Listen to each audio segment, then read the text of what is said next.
Profesor Bátimo, ante todo le damos las buenas tardes y aprovechamos para expresarle que lamentamos profundamente el hecho de que no esté acá entre nosotros, pero que comprendemos el motivo de su ausencia. De hecho, la comprensión... Es un motivo, sí. La comprensión forma parte del ejercicio de la hermenéutica. Y que inviten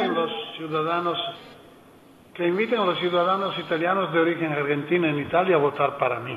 Porque aquí ¿Tiene garantizado? Sí, por supuesto, profesor, que tiene garantizado nuestro voto. Las jornadas que van a tener lugar en Buenos Aires plantean un interrogante, y es si la hermenéutica es efectivamente un paradigma agotado. La idea fue retomar una tesis que usted propuso en su libro, La ética de la interpretación, donde afirmaba que la hermenéutica era el lenguaje común de la filosofía, es decir, la koiné de la situación cultural. La pregunta es, ¿usted cree que la hermenéutica sigue siendo hoy el lenguaje común de la discusión filosófica? ¿Y cuáles serían entonces los desafíos teóricos que la reflexión hermenéutica debe asumir para renovarse a sí misma? Sí, yo creo fundamentalmente que cuando uno dice que la hermenéutica es hoy la koiné filosófica, lo dice y lo desea. Es decir, que siempre una descripción no puramente neutral. Sobre todo para un hermenéutico no se puede decir que la hermenéutica está así, porque justamente sería una tesis contradictoria con la idea de la interpretación. Es decir, que yo interpreto la situación filosófica contemporánea como una demostración del hecho que la filosofía tiene que evolverse hacia la hermenéutica, hacia un reconocimiento del carácter universal de la interpretación. Pero esto no significa que, de hecho, se tenga que demostrar que las cosas están así.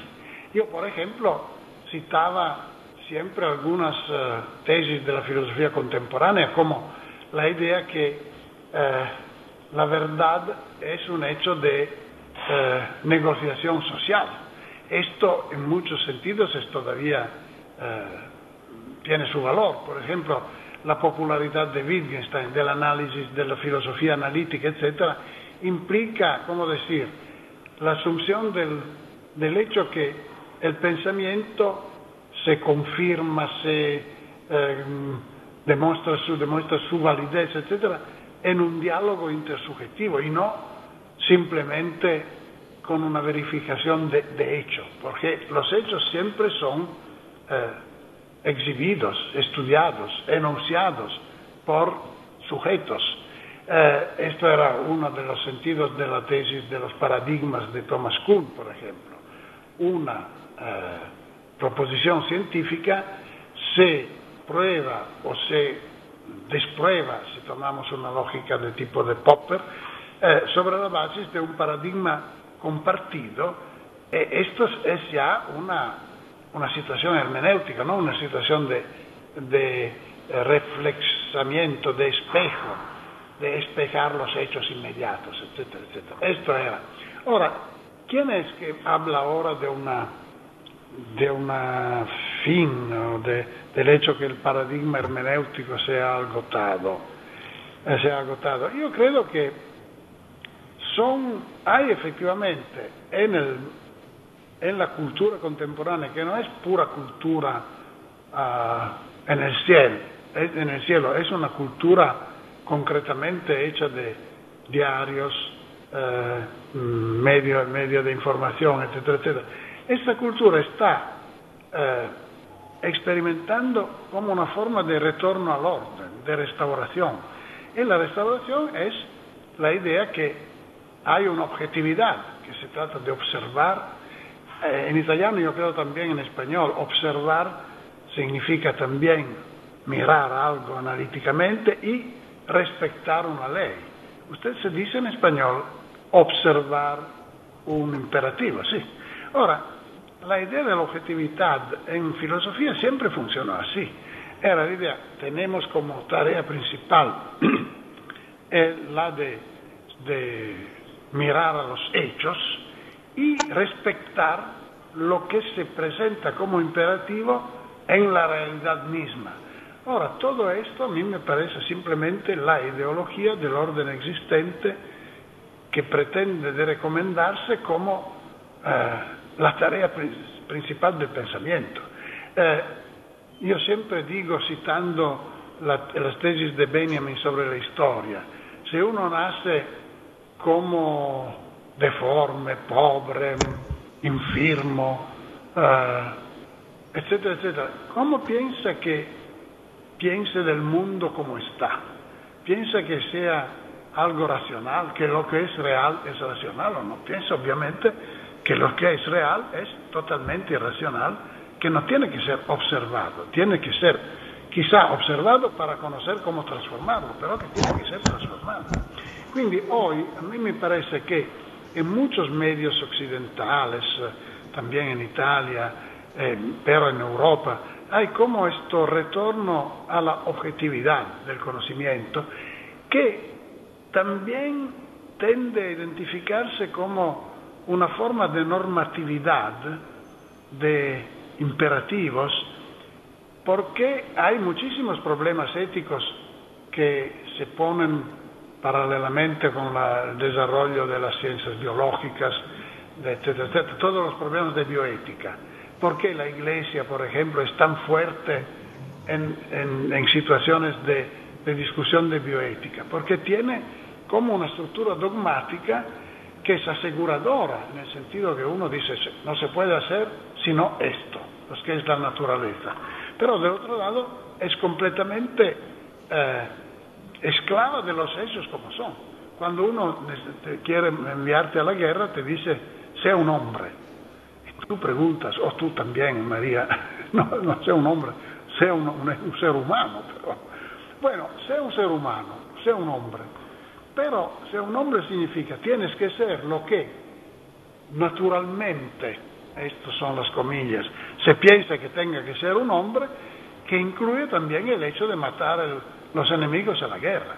Es decir, que se toma una situación de hecho, se inmoviliza como la norma y nos impone que la observamos. Todo esto es la reacción político-cultural, social pura. Es decir, los que son ricos tienen que ser respetados como ricos.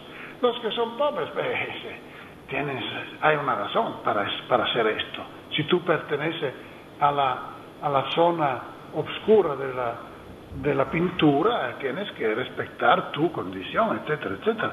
Todo esto es el naturalismo, el objetivismo, etcétera. Obviamente, el objetivismo de hoy, aunque sea muy conservador, no se presenta explícitamente así.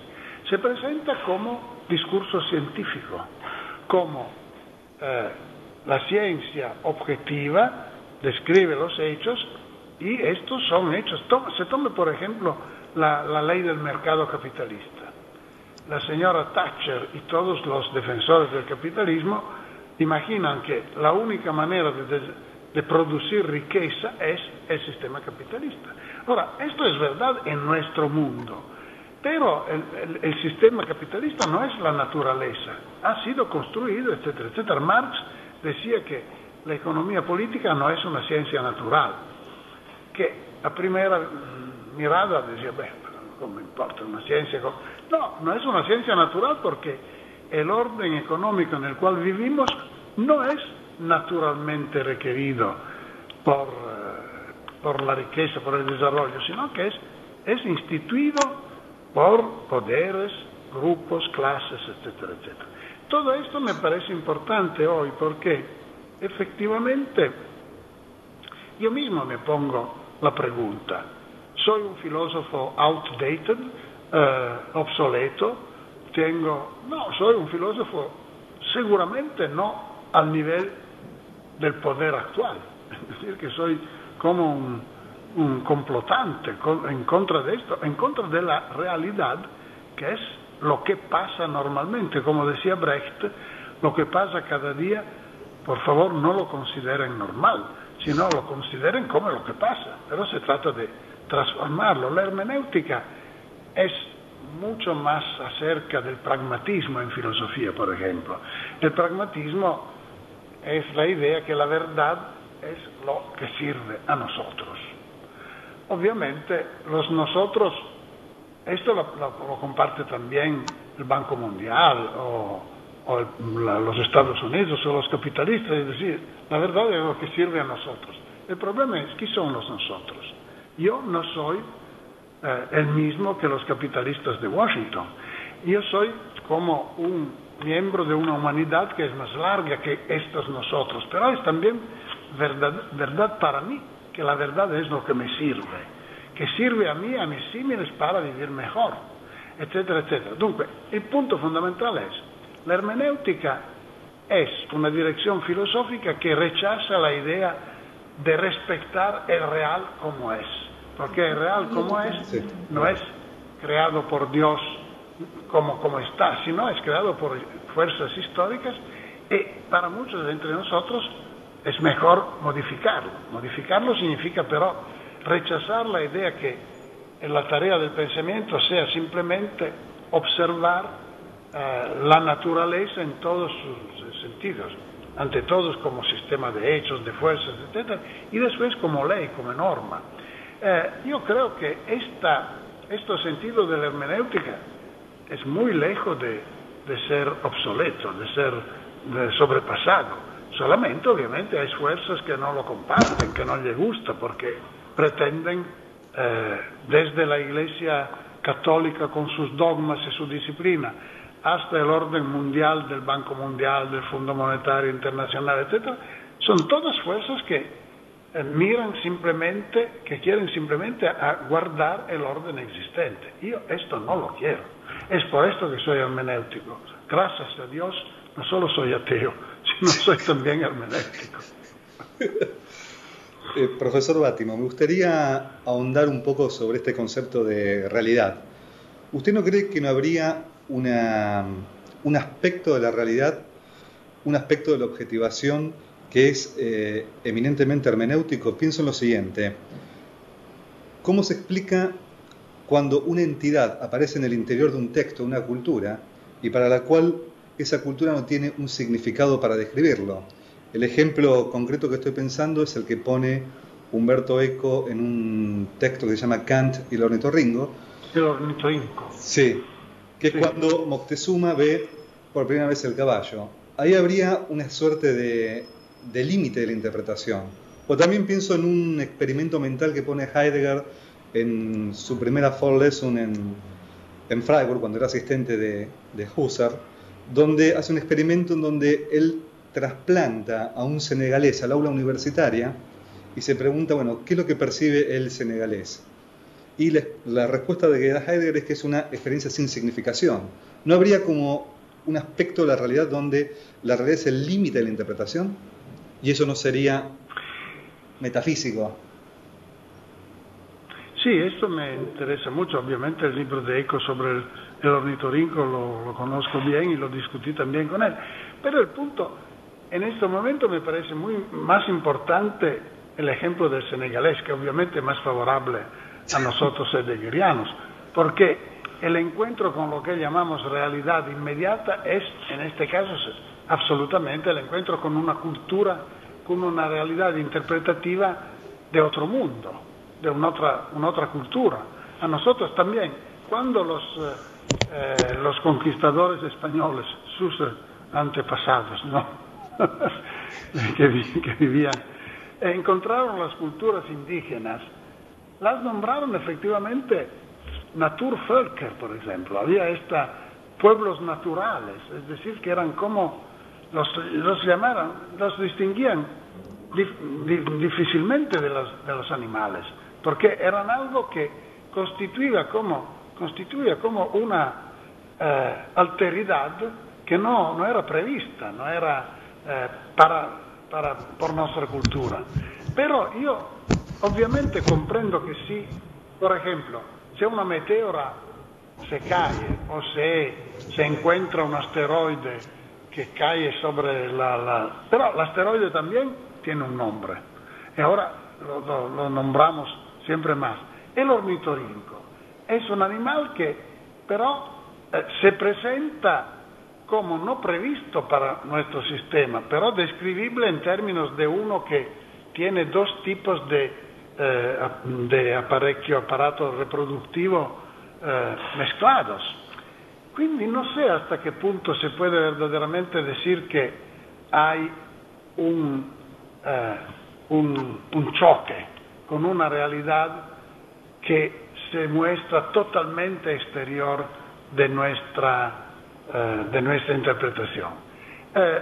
Lo considero el único choque, podría decir, repitiendo un poco Heidegger, es la muerte. Ma el choque, decimos que el choque es la novedad que cada intérprete o cada grupo de intérpretes, cada generación, por ejemplo, aporta en el mundo. Es por esto que Heidegger dice que la muerte es la caja fuerte del ser, es decir, que el ser se renueva, acontece como acontecimiento en la medida en la cual se renuevan los sujetos interpretantes. Todo esto significa también un cambio de relación con un exterior. No soy un idealista empírico como sería Berkeley, es decir, que las cosas consisten solamente en el hecho que son percibidas por mí, obviamente. Pero pienso que soy más un idealista del tipo hegeliano, todo se pasa al interior de una vida del espíritu que tiene una exterioridad que aparece tal que pero fundamentalmente es un producto histórico también, no es totalmente exterior. Lo sé que no es fácil pensar así, pero la idea que se puede imaginar una experiencia totalmente no hermenéutica me parece más absurdo, porque sería como justamente imaginar que podemos ver las cosas mejor si nos tiramos los ojos, porque con nuestros ojos vemos solamente con nuestros ojos. Yo quiero ver objetivamente, me tiro los ojos pero no veo más nada. Quindi es complicado, l'ho trovata el juego del ornitorrinco de Eco, admito que es bien conducido, pero no me persuade mucho. Es decir, que finalmente todo lo que pasa en mi horizonte interpretativo es una manera de articulación de este horizonte. Lo que yo llamo naturaleza son como los Naturvölker de los antropólogos del siglo XIX. Son culturas diferentes, como el senegalés, que me parecen no inmediatamente, no en comunicación con mi cultura, pero justamente hacemos traducciones, hacemos antropologías. De resto, de otro lado, se sabe muy bien que todo el discurso, por ejemplo, del Wittgenstein segundo, tiene siempre que hacer con lenguajes y formas de vida. Ahora, hay formas de vida diferentes de la nuestra. Nuestra experiencia en el mundo siempre ha sido encuentro con otras culturas, con otras formas de vida, y que nos parecían naturaleza. Por ejemplo, los sueños los sonidos de un lenguaje que no comprendimos parecen sonidos naturales, pero después de una práctica y devienen un lenguaje para nosotros también. Y no sé se el ornitorrinco me persuade mucho, perché ecco, io ho discutido con Eco effettivamente. Eco siempre cree que la verdad es lo que encuentro del cual yo choco. Sí, será verdad, es decir, que me duele la cabeza después de los choques, pero lo que tengo que hacer no es describir mejor todo esto, o sí, puedes describirlo mejor para destruirlo, para no romperme la cabeza una vez más, y no como si fuera la verdad objetiva a respetar, a tomar, etcétera, etcétera. ¿Tomar? Sí. Perdón. Bueno. Voy a tomar un poco. Me gustaría enfocar el tema desde otra perspectiva. Usted hace una revalorización de Marx en este momento.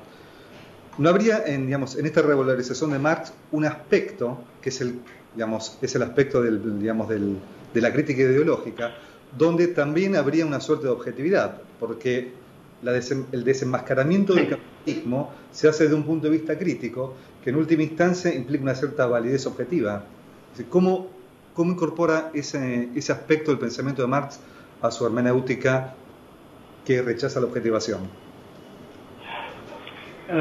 Me deja decir que con Santiago Zabala, que es un mio colaborador, estamos escribiendo y vamos a publicarlo, espero, antes del final del año, un libro intitulado Comunismo hermenéutico. Porque esto, justamente, ahora no quiero exagerar, obviamente, se trata de ser cuidados en esto, pero yo siempre digo paradójicamente, y subrayo paradójicamente, que si Stalin hubiera leído El pensamiento débil, nuestro libro de debilistas, hubiera sido probablemente menos sangrante, menos sangriento, menos cruel. ¿Y por qué? Porque efectivamente, paradójicamente, la debilidad del marxismo es su pretensión científica descriptiva.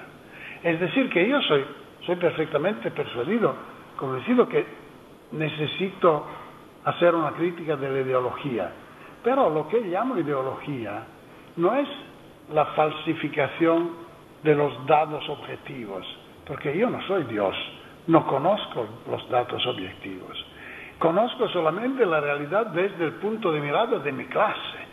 El punto difícil del marxismo era: la clase proletaria tiene el derecho y el deber de hacer la revolución porque tiene la verdad. Y llega a la verdad porque no tiene gafas ideológicas, como no tiene intereses a defender.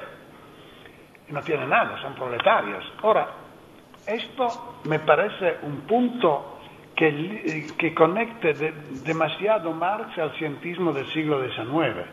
Es decir, que es el mismo cientismo que a un cierto punto en las historias de las internacionales comunistas ha sido también determinista, porque si tomamos en serio el discurso de una necesidad real que el pensamiento se limitaría a conocer y favorecer, pero si es real, si es una racionalidad histórica objetiva, va a pasarse en todo caso, que yo haga el Partido Comunista que no lo haga.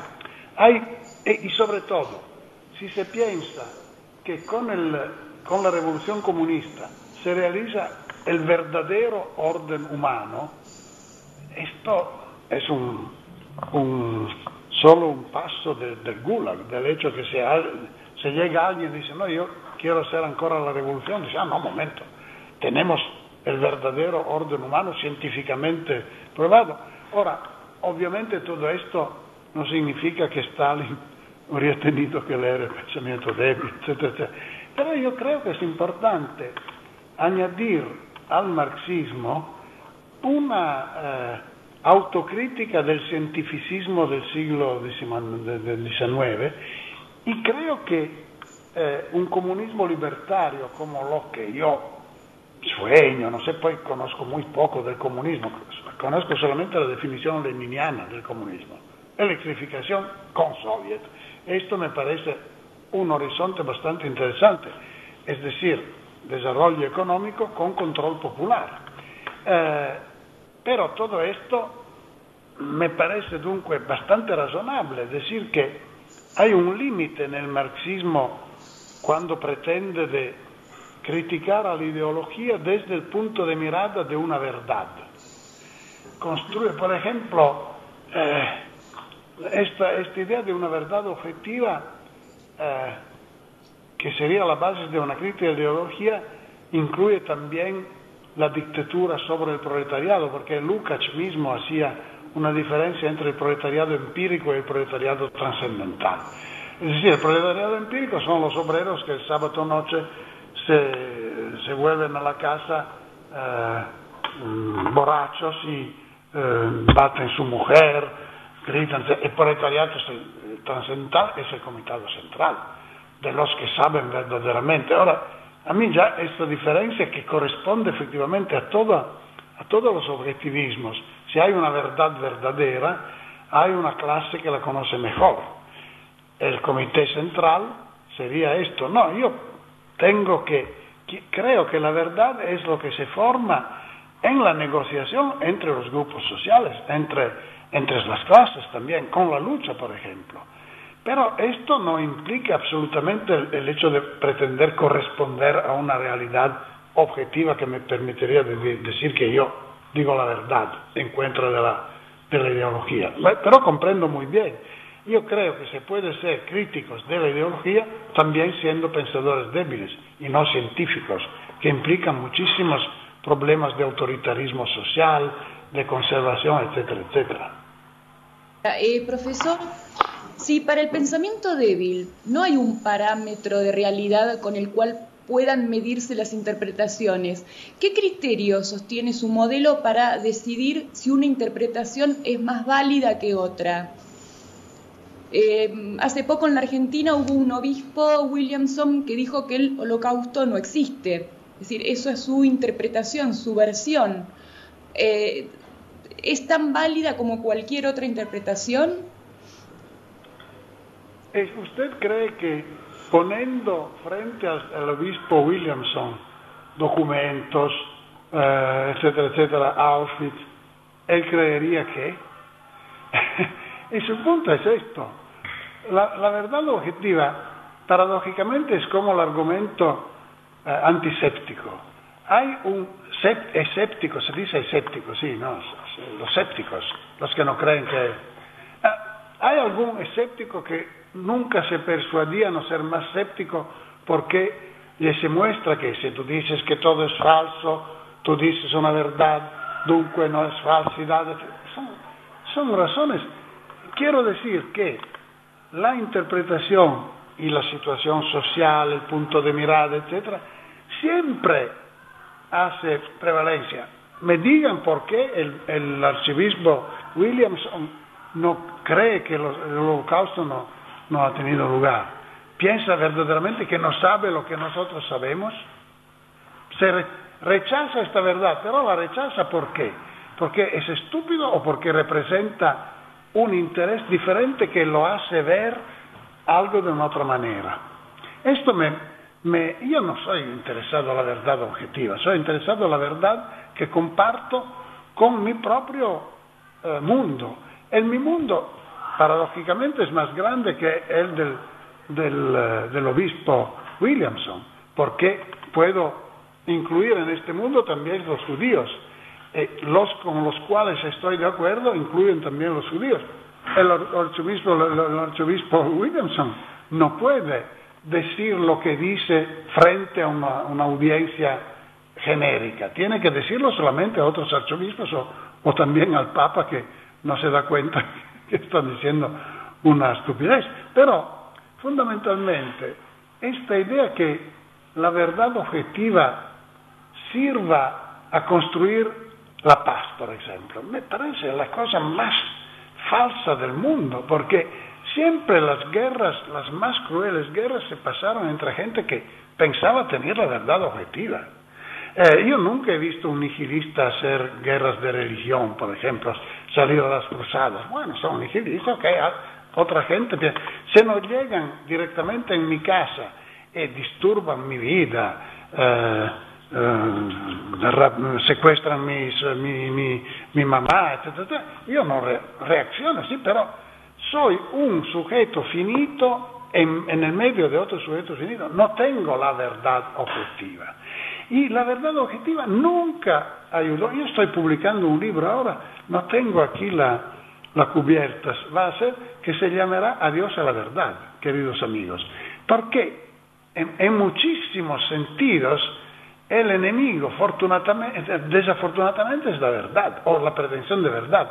Hay una frase de Goebbels que obviamente yo, paradójicamente, repito: cuando alguien me habla de verdad, pongo mi mano a mi revólver, porque tengo que defenderme de este tipo que llega y conoce la verdad. Goebbels hablaba de la cultura, cuando alguien me habla de cultura, yo pongo a mano a mi revólver. Pero fundamentalmente el problema es esto. nosotros no nos damos cuenta que la verdad es un resultado de negociaciones, y que las negociaciones incluyen sea una manera de mirar el mundo, obviamente, vemos algo, describimos algo, pero en términos que son ligados a nuestra situación privada, personal, de grupo, de clase, etcétera, etcétera. Y que no decimos que estamos de acuerdo cuando encontramos la verdad. Decimos que hemos encontrado la verdad cuando nos hemos puesto de acuerdo. Esto es muy simple. Pero todo esto cambia muchísimo la actitud frente también a las relaciones humanas, internacionales, etcétera, porque incluso recientemente, cuando Bush bombardeaba el Irak, lo hacía en nombre de la verdad humana, pero la verdad humana lo conducía a bombardear los iraquíes, que tenían el derecho de ser bombardeados por Bush, etcétera, etcétera. Ustedes ven que, lo sé que no necesariamente los que creen a la verdad son violentos, pero estadísticamente hay muchos más violentos entre los que creen la verdad que entre los que no lo creen. Bien. Obviamente, Sí, obviamente, no, quería decir que yo no digo que cualunque cosa que me viene a la cabeza puede devenir verdad si encuentro otros que están de acuerdo. E incluso se piense al experimento científico. ¿Por qué una proposición científico positiva sobre el agua, los átomos, etcétera, necesita verifica? Porque incluso la descripción de un fenómeno científico diviene verdadera en la medida en la cual es compartida. Y no que es compartida porque es verdadera. Otros repiten el experimento, se dan cuenta que funciona así y comparten esta certeza.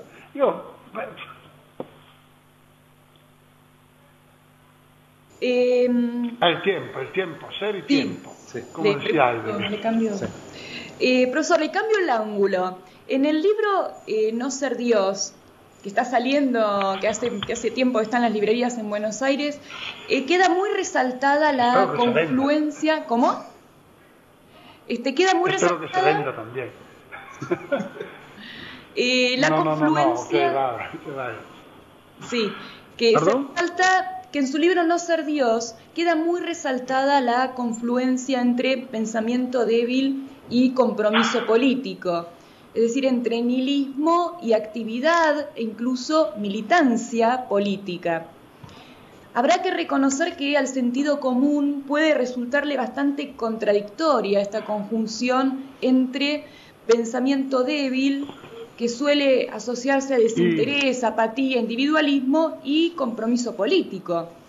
¿Usted podría explicarnos brevemente cómo se puede compatibilizar el pensamiento débil y compromiso político? Sí, yo creo que decimos que el pensamiento débil empieza no como reconocimiento de la impotencia de la razón, sino como reconocimiento del hecho que el ser se acontece solamente cuando la violencia se termina. Es decir, que hay como la verdad, como dice el Evangelio, es los que vos hace libres. Y no la verdad es lo que vos obliga a esto.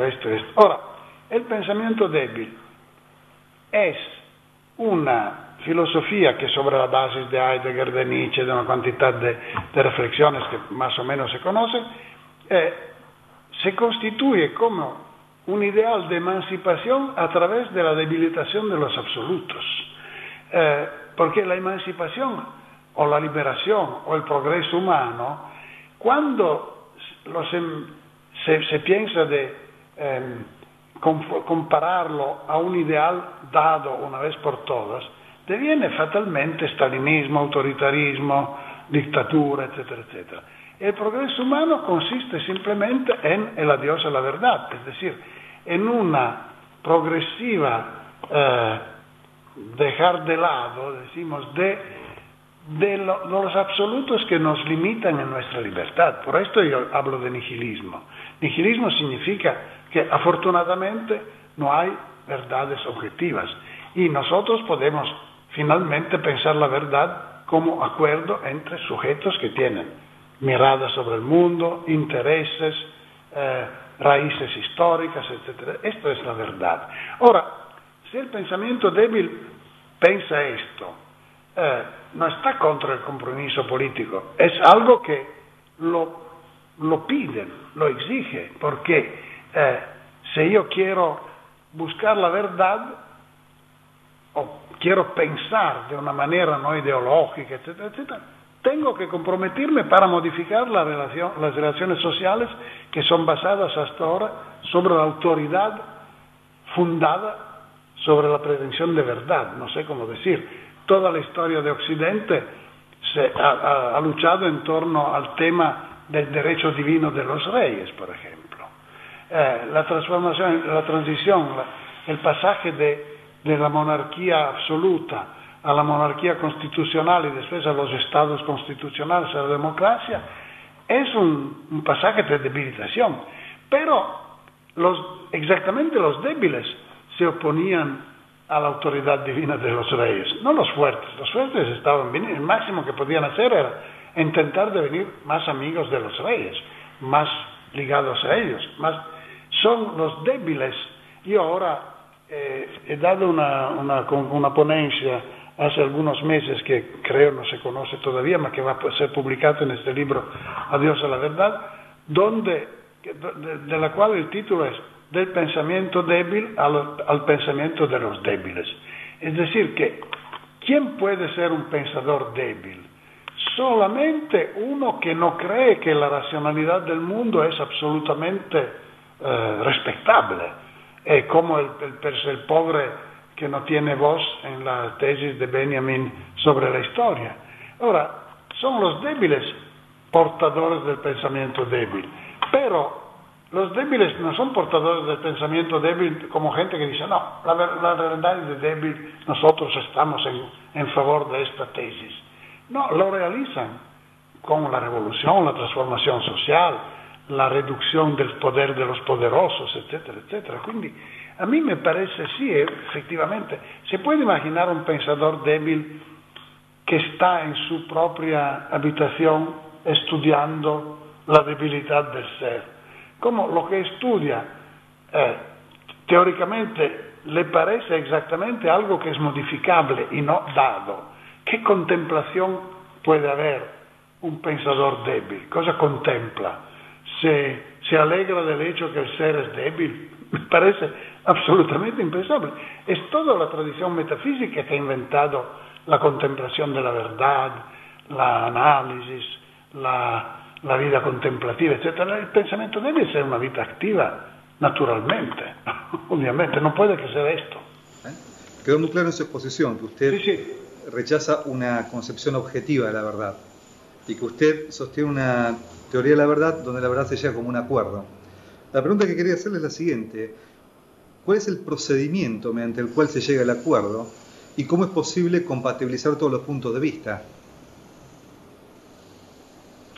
Sí, esto es un problema efectivo, pero a mí me parece que la solución que discutía antes, es decir, que sería la verdad que nos impide de hacer un mundo de lucha continua, es una tesis ideológica. Es decir, que nunca la verdad ha funcionado en este sentido. Ha funcionado solamente cuando había una autoridad que la afirmaba. Una verdad sin autoridad, como decía Hobbes, non veritas sed autoritas facit legem.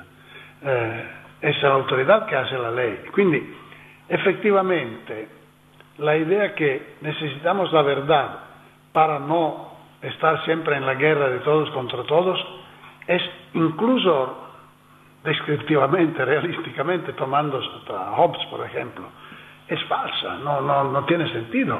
¿Por qué?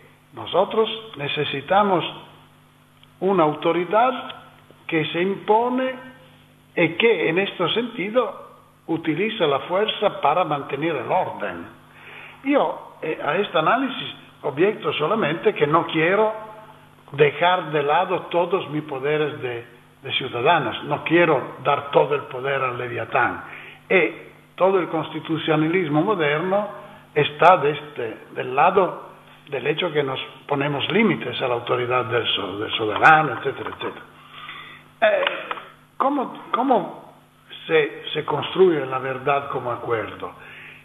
Incluso a través del conflicto social, obviamente. No se puede imaginar una sociedad totalmente sin conflictos. En esto, los conflictos pueden ser resolvidos o conducidos en diferentes maneras. Se puede hacer conflicto social con la guerra de armas, pero se puede hacer conflicto social también con la utilización de la no violencia. Por ejemplo, Gandhi ha enseñado muchas cosas sobre este sentido. Y hoy, por ejemplo, se puede luchar en contra del capitalismo consumidor, productor, del desarrollo total, con una resistencia, decimos, pasiva frente a la consumación, frente a la publicidad, etc. Comprendo que no es fácil, pero me parece paradójicamente más verdadero considerar la historia como un lugar dialéctico de conflictos, negociaciones, acuerdos. Esto es lo que pasa. La verdad consiste en el hecho que hemos llegado a un acuerdo suficientemente satisfactorio para las partes en causa, pero es un acuerdo que no creo que necesite el conocimiento objetivo de las cosas. Necesita acuerdo, necesita aceptación de límites para mi poder frente a otros poderes, etc. La verdad es fuerza, efectivamente, en muchos sentidos.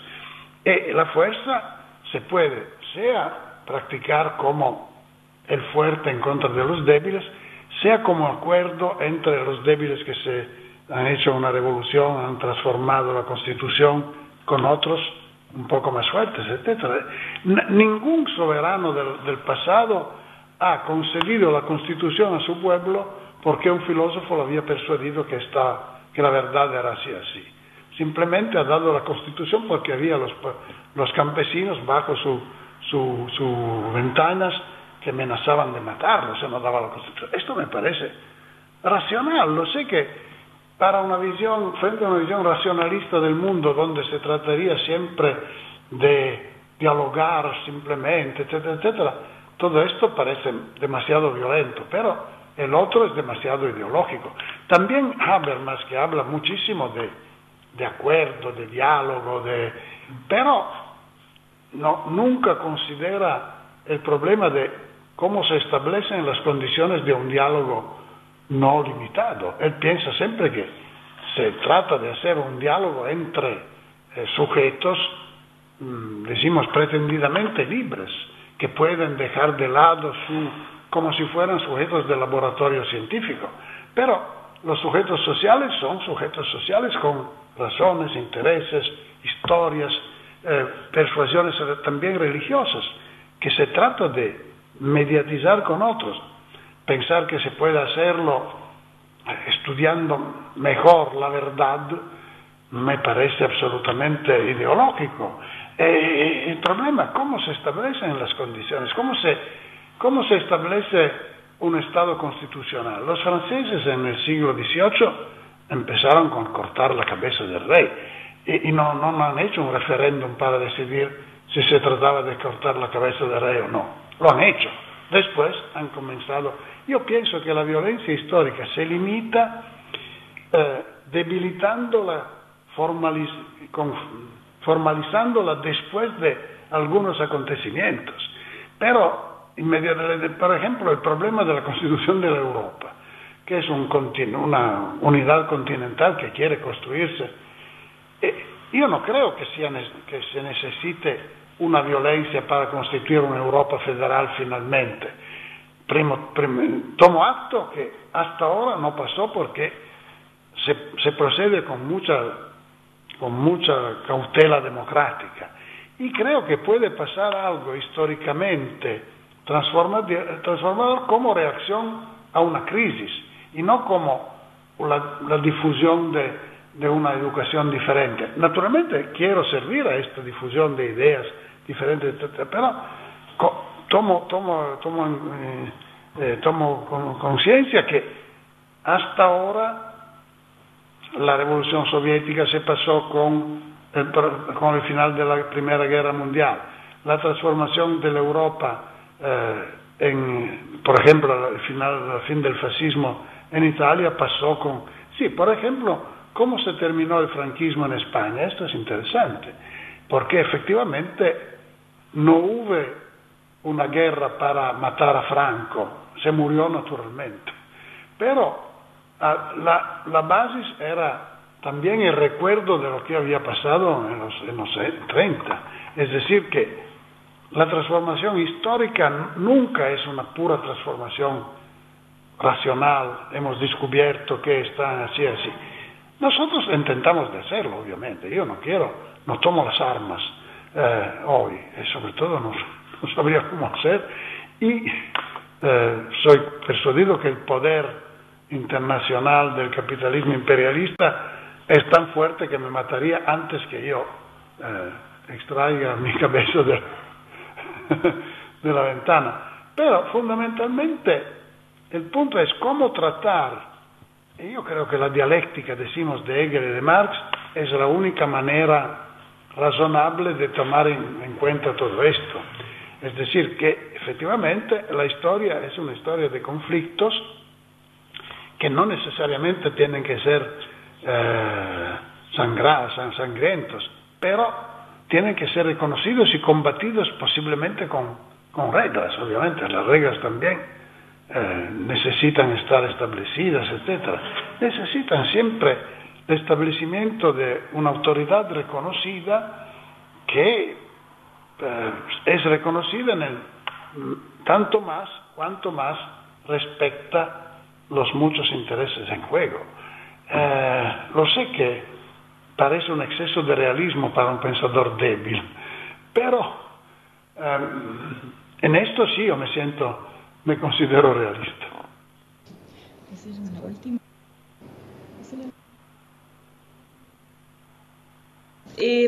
Por último, ¿no? Brevemente, en relación a su autobiografía, ¿qué lugar piensa que ocupa el género autobiográfico en su producción filosófica y en el relato de la historia de la filosofía?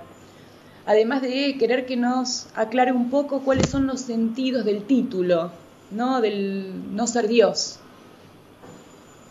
Sí, bueno, no ser Dios es una vez más una parodia, una retoma de una expresión de Nietzsche, porque Nietzsche en una carta que escribió de Turín al comienzo de 1889, escribió a Burckhardt, un colega autorable de Basilea: usted, profesor, no sabe cómo me habría gustado más ser profesor de filología clásica en Basel, en Basilea, que ser Dios, pero no he podido anteponer este interés privado de estar tranquilamente en Basilea a la tarea de crear un mundo.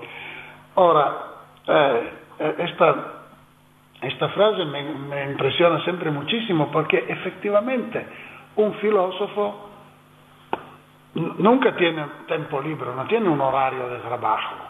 Yo efectivamente no tengo un horario de trabajo, en el sentido también que cuando voy a la universidad no tengo que mostrarlo con el cartelín, etc. Pero de otra parte nunca soy libre, porque siempre pienso a la humanidad, a los problemas. Quindi ser Dios sería... Io ho scritto no ser Dios porque efectivamente pienso que el resultado del pensamiento débil sea justamente reconocer sin demasiado conflicto que no puedo ser Dios. Ustedes se recuerdan quizá una expresión de Sartre que decía: el hombre es un proyecto falejido de devenir Dios. Sí, hay toda esta idea de un poder soberano, etc. Yo creo que efectivamente yo soy incluso creyente, gracias a Dios. Yo digo siempre soy ateo, es decir, no creo a los ídolos, no creo a las leyes del mercado, no creo a la autoridad del pontífice, del papa, etcétera, etcétera, pero es porque paradójicamente es porque creo a Dios, que no creo a todos estos. Decimos, el título de la autobiografía significa más o menos esto, y naturalmente se sirve de un tono paradójico para aspirar la atención de la gente, de los compradores del libro, etc. Pero tiene un sentido profundo para mí. Cuanto al concepto de autobiografía, efectivamente yo lo he un poquito descubierto empezando con escribir Creer que se cree, porque lì es el primer libro que escribió en primera persona. Yo no creo que voy a escribir muchos libros en primera persona ahora, porque, o mejor, pienso que siempre un filósofo tenga que escribir libros en primera persona plural, que es una tradición de la filosofía. Nosotros, seres humanos, o italianos, o argentinos, o europeos, pensamos que, etcétera. Nosotros tenemos la vocación. Yo creo que esto es importante, reconocerlo pero que es autobiográfico. Es decir, que cuando yo digo nosotros, como filósofo, no lo digo en nombre de la naturaleza humana, lo digo en nombre de una comunidad histórica que es la del pensamiento occidental, de la historia europea o europoamericana, sobre todo latinoamericana, porque en Norteamérica siempre rechazó la idea de ser ligado a la vieja Europa, como decía Rumsfeld.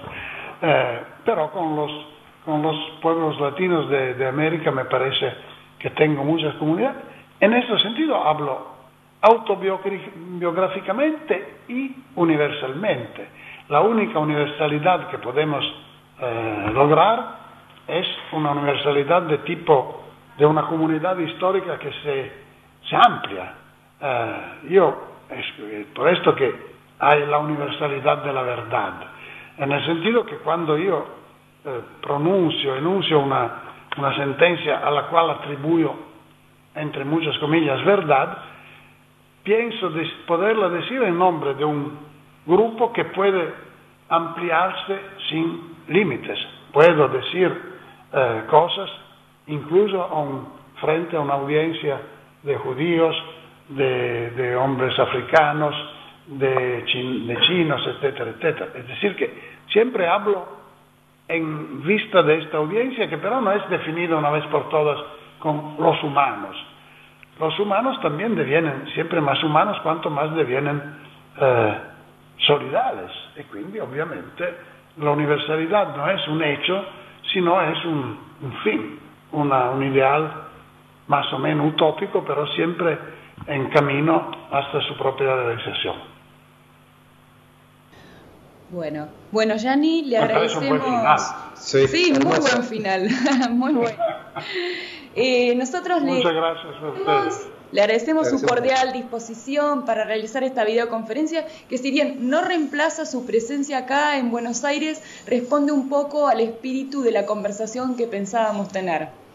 Bueno, y le deseamos y buena suerte en la campaña. Espero recibir otras invitaciones después de las elecciones, porque sé que se ha elegido, sea sobre todo haciendo le corna, como se hace en italiano. Si no soy elegido, puede ser un poco más libre de viajar, incluso a Argentina. Muchas gracias verdaderamente. Muy bien, lo esperamos siempre. Lo esperamos siempre. Gracias. Gracias.